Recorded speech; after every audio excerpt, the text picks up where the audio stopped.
안녕하세요. 오늘은 9월 13일, 그렇죠. 금요일입니다. 연중 23주간이고요. 오늘 복음 말씀은 루카복음 6장 39절에서 42절이죠. 39절에 42절인데 여기 보시게 되면 남을 심판하지 마라. 어떻게 보면 영적인 소경이라는 주제로 말씀드리고 싶어요. 6장 39절에 42절 짧지만요. 한번 제가 읽어볼게요. 예수님이 비유로 말씀하셨죠. 눈머니가 눈머니를 인도할 수야 없다. 둘 다 구덩이에 빠지지 않겠냐. 제자는 스승보다 높지 않다. 하지만 누구든지 다 배우고 나면 스승처럼 될 것이다. 하지만 너는 어찌하여 형제의 눈 속에 있는 티는 보면서 네 눈 속에 있는 들보는 깨닫지 못하느냐. 영적 소경이기 때문에 그렇죠. 오늘 그래서 제목을 영적 소경이라고 말씀드리고 싶어요.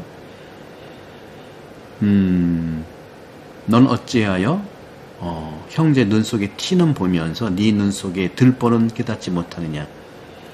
네 눈 속에 있는 들보는 보지 못하면서 어떻게 형제에게 아우야 가만 네 눈 속에 있는 티를 빼내주겠다 하고 말할 수 있느냐. 위선자야 먼저 네 눈에서 들보를 빼내어라.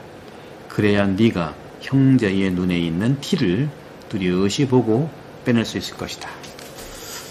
네, 영적 소경이 될 수 있겠죠. 소경이 어떻게 다른 소경을 인도할 수가 있느냐 하는 거죠. 장님을 인도하는 푸르겔의 유명한 그림이 있어요. 프랑드리 예술가는 미적 즐거움뿐만 아니라 이러한 그 기이한 장면을 그리는 것을 좋아했어요. 그래서 그는 세상에 대한 비극적 비전을 갖고 있었고 인간의 어리석음을 아이러니하고 유머러스하게 하지만 너무 해학적이지 않는 유머로 묘사를 하곤 했죠. 그의 그림은 엄청난 혼란 속에서 이렇게 저렇게 뛰어다니고 서로 충동하는 성급한 사람들로 가득 차 있는 그런 부분에서 우리가 만날 수가 있겠습니다. 그런 점에서도 우리가 그 북유럽의 언어, 그러니까 스웨덴, 노르웨이 그쪽 있죠, 그죠? 노르웨이 사람들이죠. 노르딕이라고 하는 노르딕 언어로 이 푸르겔이라고 하는 말의 뜻은요, 혼란이라든가 무질서, 소음 그렇게 뜻하는데, 그래서 그 푸르겔의 이 그림은 얼핏 보면 정말 작은 장면들을 놓치기 쉬운 것들이 많은데요. 푸르겔은 퇴폐적인 사회에 살았으면서 그 사람의 그림 여기저기에는요, 우리가 소수의 농민들에게서 어떤 정말 비밀리에 말하고 있는 빛나는 눈을 가진 어떤 그 종교적 설교자 같은 모습을 발견하고 있어요. 그러니까 이 푸르겔은 복음도 그렇고요. 복음적 설교자의 모습으로서 그림을 아주 잘 그리고 있는 거거든요. 하지만 이 설교자들은요, 마치 군중들, 청중들에게 연설을 하지 않고 있는 것 같아요. 고귀하면서도 눈먼 것처럼 무의미한 방식으로 드러나기 때문입니다. 이 푸르겔의 그림은 어떻게 보면 오늘날에 있어서 우리들에게 적합한 모습으로 그리고 오늘날에 있어서 정말 상당히 뭐라고 말씀드릴까, 반성하는 모습으로 드러내고 있어요. 오늘 주님께서 그렇게 말씀하잖아요. 먼저 네 눈 속에 있는 들보를 빼내라. 형제의 눈 속에 티는 보면서 네 눈 속에 있는 들보는 깨닫지 못하느냐. 네 눈 속에 있는 들보는 보지 못하면서 어떻게 형제 눈 속에 티를 빼내주겠다고 하느냐. 오늘 굉장히 중요한 것은 네 눈 속에 들보를 빼내라. 그래야 네가 형제의 눈에 있는 티를 뚜렷이 보고 빼낼 수 있을 것이다. 형제의 티를 빼지 말라는 게 아니에요. 먼저 네 들보부터 빼라는 거예요. 실명이라고 하니까 이거 눈을 잃게 하는 거죠. 실명에는 다양한 원인들이 있죠. 선천적으로 설명할 수도 있고요. 또 태생소경이 아닌 경우도 있어요. 실명의 경우도 있죠. 우연히. 하지만 복음은 은유적으로 말하고 있는 뜻이고요. 그 의미 속에서 그 의미로 어떻게 보면은 우리에게 은유적인 그런 부분인데 내적인 눈, 정신적인 눈 그런 부분들을 말하고 있죠. 내면의 눈. 즉 내면의 눈은 어디냐? 바로 우리 마음입니다. 마음이 바로 영혼 구원과 하느님에 대한 지식에 관심을 가져야 되는 것이죠. 제가 쓴 이 영혼 돌봄이라는 책도요, 말씀드린 대로 영혼 구원, 즉 내면의 눈인 우리 마음과 생각, 즉 영혼에 대한 구원을 쓴 겁니다. 상당히 이게 쉬운 책은 아니에요. 그렇지만 나의 문제와 사람의 마음을 들여다보는 거기 때문에 모든 분들께 강추하면 이걸 읽고 또 읽고, 저도 썼지만 계속 읽어대요. 읽고 복음서처럼 계속 해석을 해야 되는 거거든요. 여러분 강추드리고요. 많이 이제 우리 카톨릭 책방 구독자 여러분들이 한 권씩 이렇게 구입해 주시면 굉장히 제가 힘이 나겠고, 저는 복음을 통해 살아가는 영혼 돌봄이 제 사제생활의 목적이고 하나님께서 나를 통해서 주시는 은총이라고 생각합니다. 그런 점에서 창조주께서는요, 이것을 위해서 우리에게 특별한 투시력을 주셨어요. 그런 점들을 봤을 때 우리가 살아가는 데 있어서 많은 경우에 삶을 어떻게 이제 살아갈 수 있고 추진해 갈 수 있느냐 하는 관점들을 우리는 살펴볼 수가 있는 것이죠. 그렇게 봤을 때 이런 차원에서 볼 때, 그래서 영적인 저자들도 마찬가지죠. 심지어 악마도 마찬가지입니다. 그것은 우리와 관련이 없고 우리가 고칠 수 없는 것, 예를 들어서 다른 사람의 결점에 주의를 집중하게 만든다는 거예요. 때로는 회사에서도 마찬가지예요.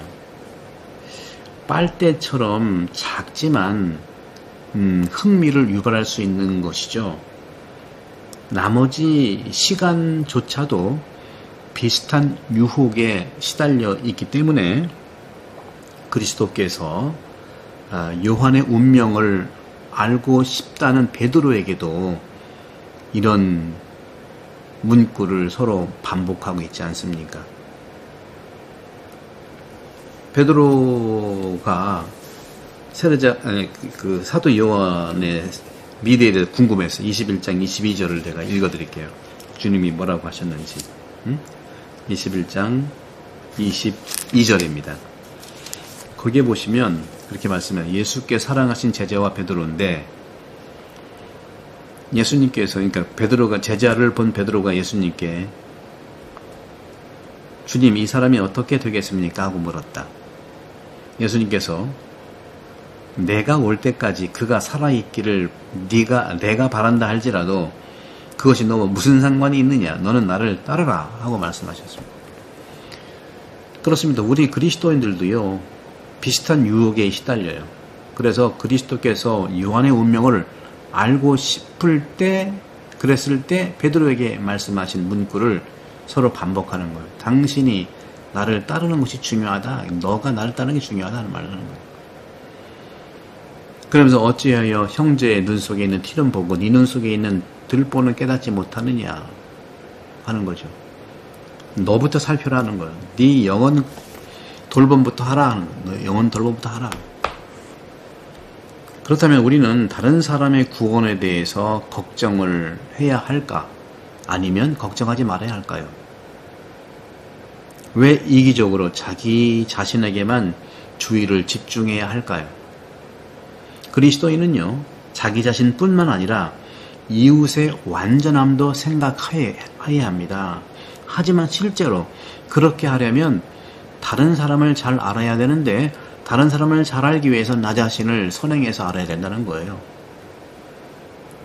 누가 그를 안다고 말할 수 있느냐 하는 말이죠.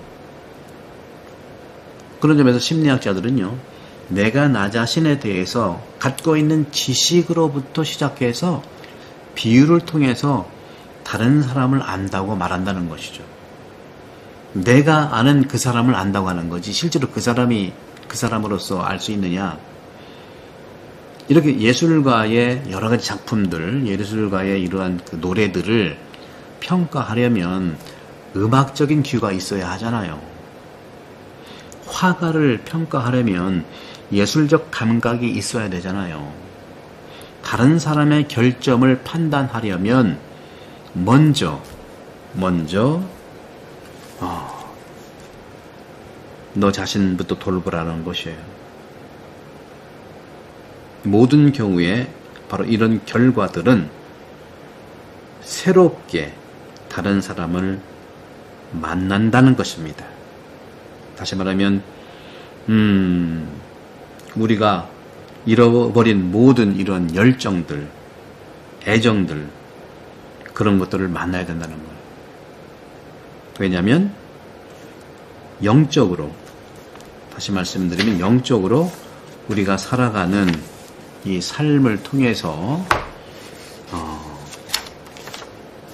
우리가 볼 수가 있기 때문에. 그런데 그런 점에서